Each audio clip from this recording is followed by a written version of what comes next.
నమస్తే వ్యూయర్స్, నేను Sahasra. Welcome back to our channel. ఇన్ని రోజులు పరదాలు కట్టుకొని పరదాల చాటున ఉన్నటువంటి జగన్మోహన్ రెడ్డి ఇప్పుడు బస్సు యాత్ర అంటూ ప్రజల ముందుకు రాబోతున్నారు. నిన్న జరిగిన సమావేశంలో వివేక హత్య గురించి మాట్లాడారు. ఎన్నికలు గెలిచిన తర్వాత 2019లో సీఎం ఎన్నికలు అయిన తర్వాత ఒక్కసారి కూడా హత్య గురించి మాట్లాడిన జగన్ ఇప్పుడు వివేక హత్య గురించి మాట్లాడిన పరిస్థితి ఏర్పడింది.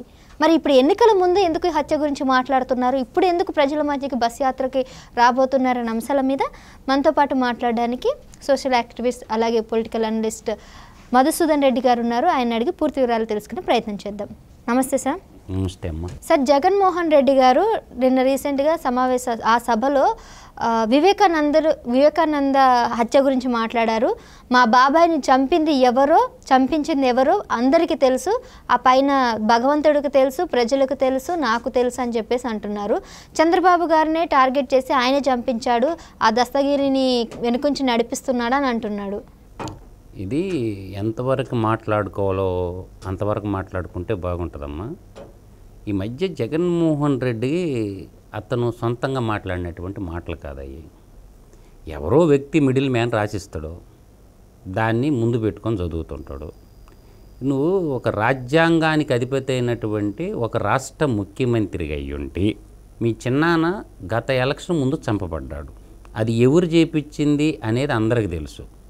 కేవలం ముఖ్యమంత్రి పదవి కోసం వేళ్ళన్నీ నీ వైపే చూపిస్తున్నాయి. A1 నుంచి A8 దాకా నీ సొంత తమ్ముడు A8గా CBI రాసింది. మొత్తం A1 నుంచి మొదలు పెడితే A8 దాకా ఉన్నారు. ఇంకా A9 A10 బయటికి రావాలా?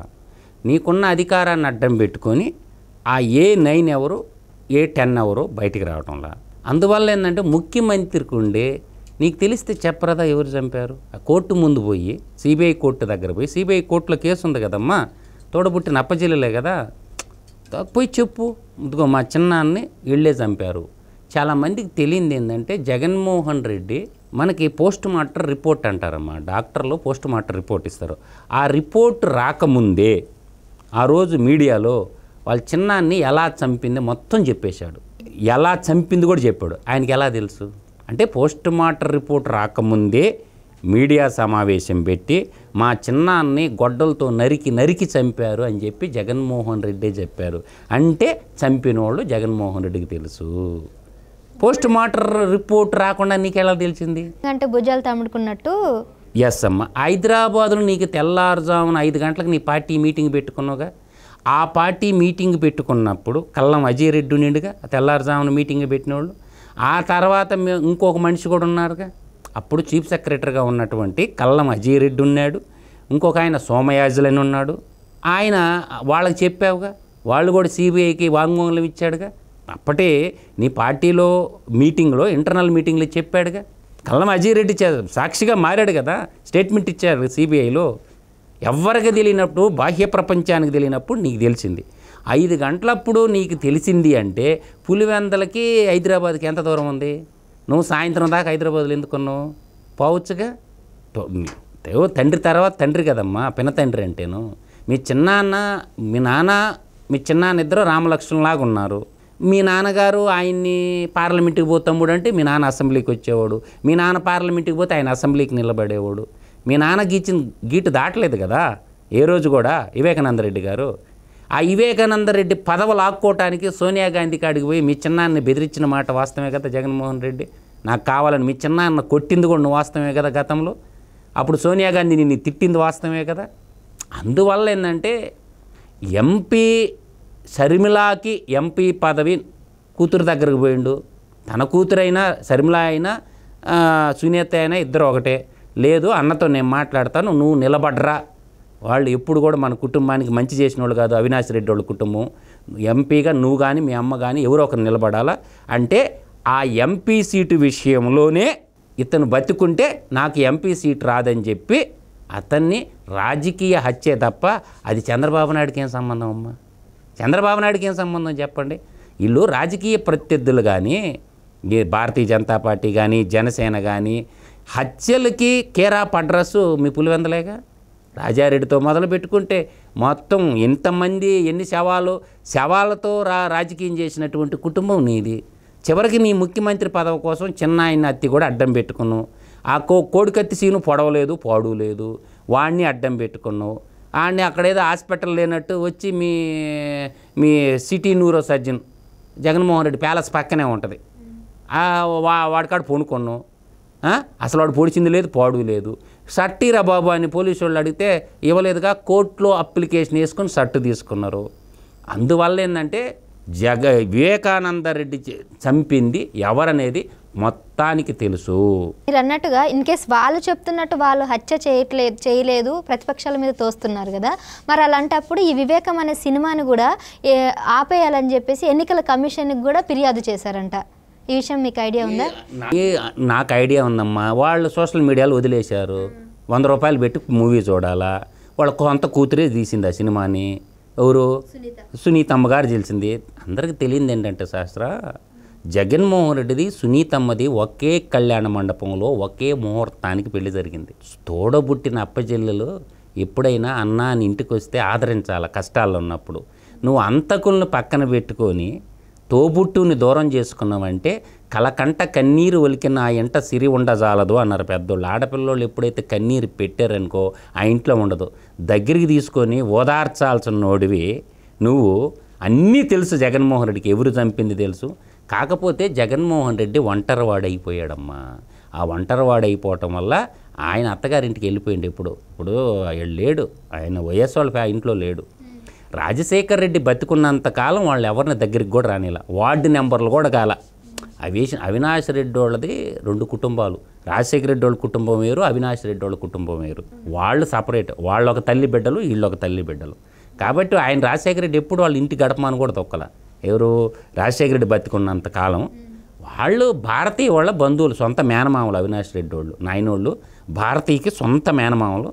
అందువల్ల ఏంటంటే ఇప్పుడు ఆయన అటు వెళ్ళిపోయిండు. ఇప్పుడు రాజశేఖర రెడ్డి ఫ్యామిలీతో అతనికి సంబంధాలు లేవు, పాడు లేవు. షర్మిల చెప్పింది కదా, ఇప్పుడు షర్మిల పచ్చి నిజాలు చెప్పిందిగా. అమ్మాయి ఏంటంటే అమ్మాయి అడిగే ప్రశ్నలకు సమాధానం చెప్పకుండా ఆ అమ్మాయిని కూడా నానాకు రకాలుగా మాట్లాడతారుగా సోషల్ మీడియాలో. అంటే తోడబుట్టిన చెల్లిని అగౌరవపరచడం అంటే నిన్ను నువ్వు అగౌరవపరుచుకున్నట్టు. ఆ అమ్మాయికి ఏం కాదు. ఇప్పుడు ఆ అమ్మాయిన అంటే మీ నానే తప్పు చేసినట్టు అవ్వపడదుగా. అది కూడా అదే మనలో మన మాట అనుకుందామమ్మా. నీ సొంత చెల్లెల్ని నీ సోషల్ మీడియా విచ్చలవిడిగా పిచ్చి కుక్కల్లాగబడి సోషల్ మీడియాలో విమర్శిస్తుంటే నీకు సిగ్గు అనిపించలే?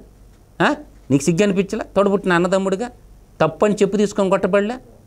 అందువల్ల ఏంటంటే కొన్ని చీడ పురుగులు చుట్టూ చేరిని, ఆ చీడ పురుగులన్నీ కలిసి పేడ పురుగుల్లాగా తయారై జగన్మోహన్ రెడ్డిని వ్యవస్థరం చేసేసారమ్మ. వైఎస్ ఫ్యామిలీని వ్యవస్థరం చేసేసారు.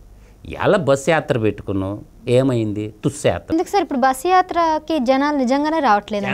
జనాలా పోవడమ్మా, జనాలు లేరు, పోవడు లేరు.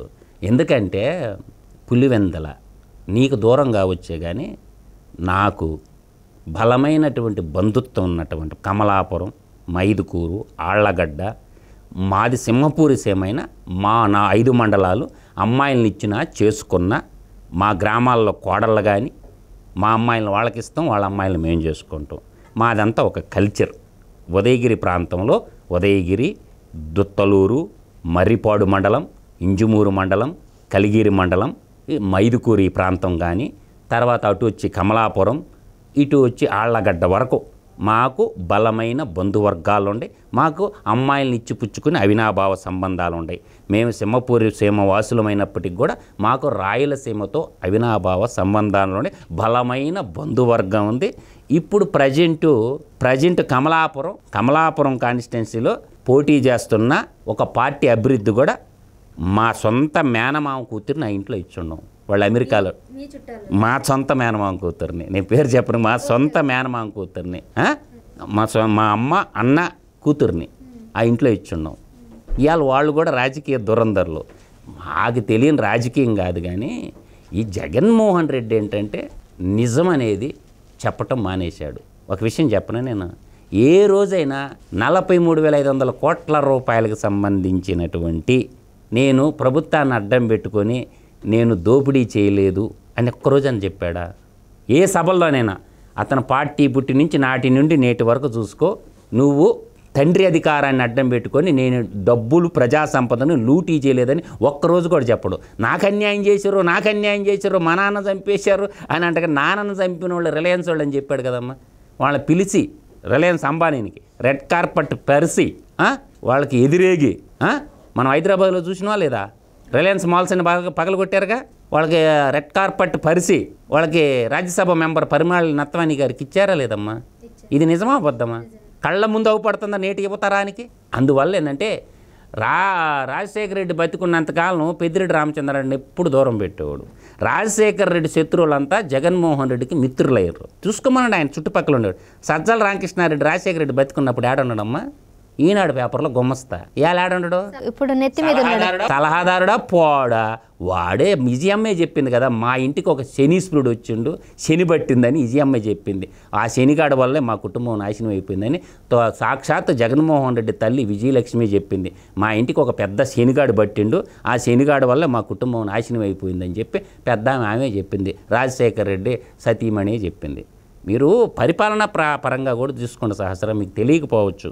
మేము హైదరాబాద్లో 98 నుంచి స్టిల్ 20 మాకు ఒక హిస్టరీ ఉంది హైదరాబాద్, మాకు అన్నీ తెలుసు. సెక్రటేటర్కి పోతే 7 గంటలకు ఉదయాన్ని పోతే క్యూలో నిలబడితే ఎన్నో పనులు చేయించారు రాజశేఖర రెడ్డి దగ్గర కానీ, చంద్రబాబు నాయుడు ముఖ్యమంత్రిగా ఉన్నప్పుడు కానీ. పేదోళ్ళు ఎవరన్నా వచ్చి అన్నా అంటా వస్తే శ్రీకాకుళం మొదలుకొని ఎక్కడి నుంచి అన్నారని నాకు పరిచయం ఉన్నటువంటి వ్యక్తులు, అరే అన్న దగ్గరకు పోతే పని అవుద్దండి, నేను సెక్రటేటర్కి తీసుకుపోయి అనంతపురం జిల్లా వాళ్ళని ఎన్నో పనులు చేయించా.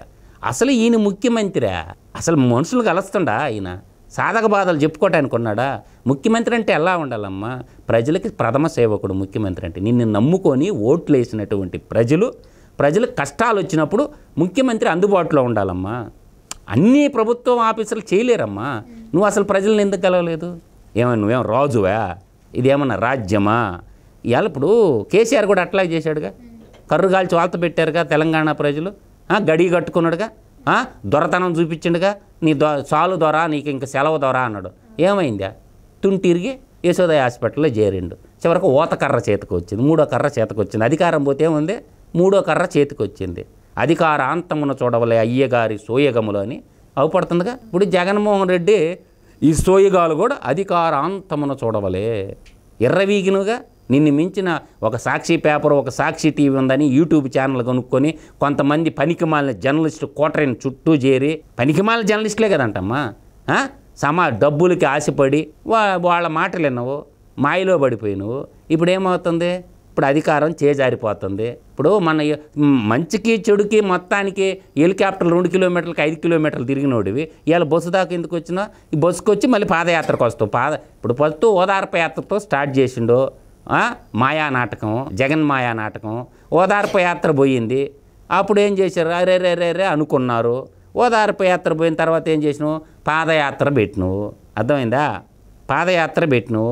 పాదయాత్ర తర్వాత ఏమైనావు? ముఖ్యమంత్రి అయిన తర్వాత ప్రజల్లో ఉన్నటువంటి నువ్వు ఓదార్పు యాత్ర అప్పుడు ప్రజల్లో ఉన్నావు.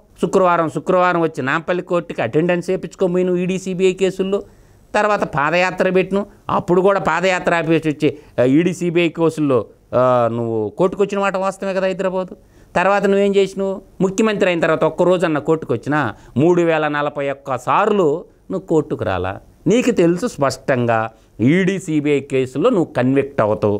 ఇవాళ కాకపోయినా కాస్త న్యాయం అనేది లేటుగా రావచ్చు, కానీ జగన్మోహన్ రెడ్డి మీద ఉన్న ఈడీ సిబిఐ కేసులో ఖచ్చితంగా కన్విక్షన్ పడద్దే. కాకపోతే ఇవాళ ప్రభుత్వంలో నువ్వు ఉండవు, పైన నరేంద్ర మోడీ ఉన్నాడు, ఆ మధ్యలో అదానీ ఉన్నాడు. అదానీకి రాసిచ్చావు కదా కొన్ని పోర్ట్లు, కృష్ణపట్నం పోర్టు, గంగపట్నం పోర్ట్లు, తెలుగు ప్రజల ఆస్తి రాసిచ్చినావు కదా. నీకు మధ్యలో అనుసంధానంగా పరిమళ నత్వాని ఒకటి పనిచేస్తుండు గుజరాత్ ఎంపీ, తర్వాత అదానీ నువ్వు పారిశ్రామికవేత్తవే కాబట్టి అదానీ ప్రధానితోటి నీకు లింకులు ఉన్నాయి. ఇది అందరికి జగమెరిగింది. ఎన్ని రోజులు తప్పించుకుంటావు? ఏదో ఒక రోజు నువ్వు కన్విక్షన్ పడద్ది, తద్వారా నీకు రాజకీయం అనేది. ఇప్పుడు ముఖ్యమంత్రి పదవి అనేది జగన్మోహన్ రెడ్డికి అవసరం, ఆంధ్రప్రదేశ్ ప్రజలకు కాదు. అతను అంటుండేది ఏంటంటే ఆయన అన్ని నిజాలే చెప్తుండు. జగన్మోహన్ రెడ్డి ఒక్కటి కూడా అబద్ధం చెప్పడంలా, పచ్చి నిజాలు మాట్లాడుతుండు జగన్మోహన్ రెడ్డి. ఎందుకంటే 1 కాదు 2 కాదు 3 కాదు చాలా ఉన్నాయమ్మా. అతనికి సగం పోలీసు సగం ప్రజానాయకుడు జగన్మోహన్ రెడ్డి. సగం పోలీసు కాకి పాయింట్ వేస్తాడు, పైన తెల్లసొక్క వేస్తాడు. ప్రజలకి ఓట్లు కొట్టేయటానికేమో పైన తెల్లసొక్కా చూపిస్తాడు, అధికారం ఉన్న తర్వాత కాకి ప్యాంట్ పవర్ చూపిస్తాడు. అందువల్ల జగన్మోహన్ రెడ్డి హావభావాలు చూడండి. అరే నేను సగం పోలీసు, నరసింహస్వామి సగం సింహము, సగం నరహరి రూపుడు అంటారు కదా, నరహరి అంటే సగం జంతు రూపంలో ఉంటాడు, సగం మనిషి రూపంలో ఉంటాడు, ఇంత రాక్షసుని వధించడానికి.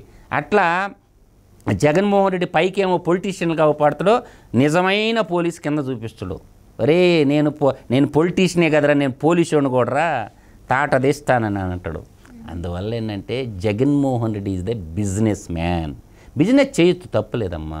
అతనికి ఊహలు ఏంటంటే టాటా కంపెనీని దాటిపోవాలా, రిలయన్స్ కంపెనీని దాటిపోవాలా, అదానీని దాటి మించిన బిజినెస్ మ్యాన్ కావాలని అతని కోరిక. దానికి ఏంటంటే రాజకీయం అనే ఒక ముసుగు. ఆ ముసుగులో ఏం చేసిండో తెలియకుండా ఆర్థిక నేరాల్లో ఇరుక్కోపోయినాడమ్మా. ఆర్థిక నేరాలంటే ఏంటి? ED, CBI. ఇవాళ ఆర్థిక నేరాల్లో దేంట్లో కవితక్క యాడ ఇరుక్కున్నది? ఈడీ కేసులు. ఏంది ఈడీ కేసు అంటే? పెమా అని ఒకటి ఉంటుందమ్మా, ఇంకోటి ఏంది పిఎంఎల్ యాక్ట్ అని ఉంటుంది. పెమా అంటే ఫారెన్ ఫండ్స్ తెచ్చేట నిధులు ఏదైనా అవకతవకలు జరిగితే ఈడీ కేసులు జగన్మోహన్ రెడ్డి బిగించుకున్నాయి ఈ రెండే. ఇప్పుడు నెక్స్ట్ తెలంగాణ కవిత. ఇప్పుడు ఒకటమ్మా, సిబిఐ కేసులు పెద్ద ఇష్యూ కాదు, ఈడీ కేసులు ఇరుక్కున్నామంటే బయటకు వచ్చి దానికి ముందు జైలు, తర్వాత బెయిలు. కానీ దాంట్లో చట్టం అమ్మ ఎవరిని ఢిల్లీ ముఖ్యమంత్రిని ఎత్తింది ఆడే కదన్నమ్మ. 100 కోట్లు ఒక ముఖ్యమంత్రిని ఎత్తి బొక్కలే వేసారు. 100 కోట్లు స్కాము ఢిల్లీ ముఖ్యమంత్రి కేజ్రీవాల్ది. ఇప్పుడు జగన్మోహన్ రెడ్డి ఆలోచించు, 43 అది ఇప్పుడు 200 కోట్లు సిబిఐ కేసు అనుకో, 100 కోట్లు ఈడీ కేసు అనుకో. ఈడీ కేసు చాలా గట్టిగా బలంగా ఊరిన అడగాల్సిన పనిలే. ఈడీ కేసు మీద ఎత్తి లోపలేసి తర్వాత బెయిల్. కేసులో 2 కోట్లు ఉన్నా కానీ స్ట్రాంగ్. 10 లక్షలకి చిదంబరాన్ని అరెస్ట్ చేశారమ్మ కేంద్ర ఆర్థిక మంత్రిని కాంగ్రెస్లో. నువ్వెంత 10 లక్షలకి? 1000 రూపాయలు చాలమ్మా ప్రభుత్వ దానం, ప్రజాదానం. 1000 రూపాయలు చాలు. అంత ఉక్కు బిగించుకుంటుంది, అంత స్ట్రాంగ్. ఓకే, ఇప్పుడు వేరే కేసులు ఎన్ని కోట్లు అయినా కానీ పెద్దగా ఉండదు, కానీ బెయిల్ వస్తుంది. కానీ ఈడీ కేసులు అట్ట కాదు, ముందు జైలు తర్వాత బెయిల్. ఇది కొత్త విషయం చెప్పారు సార్ మాకు. కొత్త విషయం కాదు మీకు. సిబిఐ ఏంటంటే పిఎం ఆఫీస్ కింద ఉంటుందమ్మా, ప్రధానమంత్రి కింద. ఈడీ అనేది కేంద్ర ఆర్థిక శాఖ కింద ఉంటుంది. అర్థమైందా? రాష్ట్రంలో సిఐడి వచ్చి సిఎంఓ ఆఫీస్ కింద ఉంటుంది, ఏసీబీ వచ్చి ఆర్థిక శాఖ కింద ఉంటుంది. కేంద్రంలో అండర్స్టాండ్ చేసుకో, కేంద్రంలో సిబిఐ అనేది పిఎంఓ ఆఫీస్ కింద పనిచేస్తుంది. ఈడీ అనేది ఎన్ఫోర్స్మెంట్ డైరెక్టరేట్ అనేది కేంద్ర ఆర్థిక శాఖ కింద పనిచేస్తుంది. నిర్మలా సీతారామన్ గారు ఉన్నారు కదా, ఆమె పర్మిషన్ ఇవ్వాలి రైట్ చేయాలంటే. ఆమెకి చెప్పి ఆ శాఖ కాడ పర్మిషన్ తీసుకుని నేను ఎత్తి బొక్కలేస్తాను. అట్లే రాష్ట్రంలో సిఐడి వచ్చి రాష్ట్ర ముఖ్యమంత్రి కింద ఉంటుంది, సిఎంఓ ఆఫీస్ అంటారు. అలాగన్నా తర్వాత మనకి ఏసీబీ ఉంటుంది, యాంటీ కరప్షన్ బ్యూరో. ఎంఆర్ఓల్ని ప్రభుత్వ అధికారులు లంచాలు తీసుకుంటే వేస్తుంటారు కదా, జైల్లో వేస్తుంటారు కదమ్మా. అది రాష్ట్ర ఆర్థిక శాఖ కింద ఉంటుంది. అక్కడ మనీ ట్రయల్ ఉంటుంది, అంటే డబ్బు పట్టుకుంటారు కదా, మనీ ట్రయల్ దొరకద్ది. ఏసీబీ అంతా దాని కింద ఉంటుంది. తర్వాత సివిసి అని ఒకటి ఉంటుంది, సెంట్రల్ విజిలెన్స్ కమిషన్ అని. అట్లాగే స్టేట్లో కూడా ఉంటుంది. తర్వాత లోక్పాల్, లోకాయుక్త అని 2 ఉంటాయి. ఇప్పుడు నీకేదైనా ఇబ్బంది వచ్చిందనుకో, లోక్పాల్ వచ్చి జాతీయ స్థాయిలో సెంట్రల్ గవర్నమెంట్ ఎంప్లాయీస్కి సంబంధించింది లోక్పాల్. జాతీయ స్థాయిలో సెంట్రల్ గవర్నమెంట్ టెలిఫోన్ ఆఫీసులో పనిచేసేవాళ్ళు సెంట్రల్ గవర్నమెంటు, సిబిఐ ఆఫీసర్లు central government, ED central government. అర్థమవుతుందా మీకు? చాలా ఉంటాయి. పోర్ట్లు central government, marine police central government, ఇట్లా ఉంటాయి కదమ్మా. Reserve bank of India central government. ఇవన్నీ చాలా సంస్థలు ఉంటాయి మనకి. తర్వాత ముద్రణ వేస్తారు కదా, మన నోట్లు కరెన్సీ ముద్రించేది అండర్ సెంట్రల్ గవర్నమెంటు. వీళ్ళందరూ అధికారులు ఏమన్నా తప్పు చేశారనుకో, వాళ్ళని ఎవరు చేయాలా, ఎవరు ఇచ్చారనిచాలా, కమిషన్ దేనేయాలా? ఇప్పుడు నేషనల్ డ్యామ్ సేఫ్టీ కమిటీ ఉంటుందమ్మా. మనకు కాళేశ్వరం డ్యాము అదేందా central government, national dam certificate. దూరదర్శనం central government, all India radio central government. ఇట్లా శాంతాడంత లిస్ట్ ఉంటుంది central government. CRPF central government, త్రివిధ దళాలు సెంట్రల్ గవర్నమెంట్ కింద ఉంటాయి. అట్లా చాలా చాంతాడంత లిస్ట్ ఉంటుంది. ఇప్పుడు ఇస్రో ఉందమ్మా సెంట్రల్ గవర్నమెంటు. శాటిలైట్ ఉంది కదా, మన సెల్ ఫోన్లు అన్నీ ఎట్ట పని చేస్తుండే శాటిలైట్ నుంచే. అట్లా ఏంటంటే ఇవన్నీ ఉంటాయి. ఇవన్నీ ఏంటంటే సామాన్య జనానికి తెలియదమ్మా. కొంచెం అందరూ చదువుకున్న వాళ్ళు కూడా అందరికి తెలియాలని రూల్ ఏం లేదు. మందికి కూడా అవగాహన వచ్చి ఉంటుంది, ఈ విషయాలన్నీ తెలుసుకుంటారు. అది మనం ఏంటంటే చెప్పాల్సిన నిజాలు నిక్కచ్చిగా మాట్లాడతాను కాబట్టి నిజం వైపు నిలబడతాను. మన ధర్మం అమ్మ, సత్యమేవ జయతే, ధర్మో రక్షిత రక్షిత. మన ధర్మం ఏంది? లోకా సమస్త సుఖినోభవ, అందరు బాగుండాలి, అందులో మనం ఉండాలంటారు. లోకా సమస్త సుఖినోభవంతో, ప్రపంచంలో ఉన్న ప్రజలందరూ బాగుండాలా, అందులో మనం ఉండాలనేది మన యొక్క సాంప్రదాయం అమ్మా. తర్వాత ధర్మో రక్షిత రక్షిత, ధర్మాన్ని మనం రక్షిస్తే అది మనల్ని రక్షిస్తుంది. జడ్జిల మీద ముఖ్యమంత్రి సీటు పైన ఉంటుంది చూడండి అమ్మ, సత్యమేవ జయతే. పోలీసు వాళ్ళ మీద ఉంటుంది సత్యమేవ జయతే అని ఉంటుంది చూడండి, 4 సింహాల బొమ్మకి. వాళ్ళకాడ ఉండేదాన్ని అసత్యాలు, సత్యాలు ఏమి ఉండవు. వాళ్ళు చెప్పేదేమో అసత్యం, సత్యం ఆడవపడద్దు కానీ టార్చ్ లైట్ పెట్టి ఎత్తికిన అది అవపడదు కానీ శాటిలైట్ ఛానల్ పెట్టిన ఎత్తుకు. ఇప్పుడు ఏంటంటమ్మా, ఈ శాటిలైట్ టెక్నాలజీ ఇస్రో డెవలప్ అయింది కదా. ఏంది మనకి ఇస్రో తసిద్ ధావన్, అబ్దుల్ కలాం గారు మహానుభావులమ్మ. ఇప్పుడు ఈ దొంగలందరూ ఆ శాటిలైట్తో దొరికిపోతారు. గూగుల్ ఇప్పుడు నువ్వు ఏడుండవు స్టూడియోలో, గూగుల్ ఎత్త పెడితే అమ్మ ఈ టైంలో ఏడుంది అడ్డంగా దొరికిపోతాం ఇద్దరం. అర్థమవ్వాలంటే మన చేతిలో స్మార్ట్ ఫోన్ ఉంటే చాలు, మనం యాడ్ ఉండేది గూగుల్ చెప్పేస్తుంది. అందువల్ల ఏంటంటే ఇప్పుడు తప్పించుకోవడానికి మనుషులు అబద్ధం చెప్పొచ్చు, కానీ మిషన్ ఎప్పుడు టెక్నాలజీ అబద్ధం చెప్పదు. బ్రహ్మానందం ఎట్టకొడతాడమ్మా, ఆలీనా మిషన్ చెప్తుందిరా నువ్వు చెప్పేదా, నిన్ను నేను టెస్ట్ చేయాలి కానీ మిషన్ నువ్వు టెస్ట్ చేయకూడదురా అంటాడు. మోహన్ రెడ్డి గారి పరిస్థితి కూడా ఏదైనా చెప్పినా కూడా మిషన్ అరుస్తుంది. అందులో రికార్డులు చెప్తాయి అమ్మా, మనకి బ్యాంక్ ట్రాన్సాక్షన్లో రికార్డులు చెప్తాయి. అందువల్ల ఏంటంటే జగన్మోహన్ రెడ్డి పని అయిపోయింది, జగన్మోహన్ రెడ్డి సినిమా అయిపోయింది. ఒక ఛాన్స్ అనరు, తండ్రిని చూసి ఓటేశారమ్మా, జగన్మోహన్ రెడ్డి చూసి ఓటు. ఇప్పుడు ఈ 5 ఏళ్ళు జగన్మోహన్, రేపు అయిపోయే ఓటు ఏంటంటే ఇప్పుడు జగన్మోహన్ రెడ్డి పాలన చూసి ఓటేస్తారు. అందువల్ల ఏంటంటే రేపు ఓటేసేటప్పుడు రాష్ట్రం వైపు చూసి ఓటేయమని చెప్తున్నాను. రాష్ట్రాభివృద్ధిని కాంక్షించండి, నిరుద్యోగ యువతకి ఉద్యోగాలు కల్పన చేయండి, అంతే తప్ప జగన్మోహన్ రెడ్డి పని అయిపోయింది. ఇక్కడ కేసీఆర్ పని అయిపోయింది, ఇంకా ఆడ జగన్మోహన్ రెడ్డి పని అయిపోద్ది. 100కి 101% ఊరికి నచ్చినా నచ్చకపోయినా Jaganmohan Reddy chapter close. So Madhusudan Reddy గారు చాలా విషయాలు చెప్పారండి. మనకు తెలియని కూడా జగన్మోహన్ రెడ్డి పుట్టు పూర్వతాలు, వాళ్ళ కుటుంబంకి సంబంధించిన మొత్తం ఫ్లాష్ బ్యాక్ కానీ, ప్రస్తుతం జరగాల్సిన విషయాలు కానీ, రాబోయే కాలంలో ఏం జరగబోతుంది, జగన్మోహన్ రెడ్డి గారి భవిష్యత్తు కూడా చెప్పారు. So thank you sir, thank you so much. Thank you అమ్మా.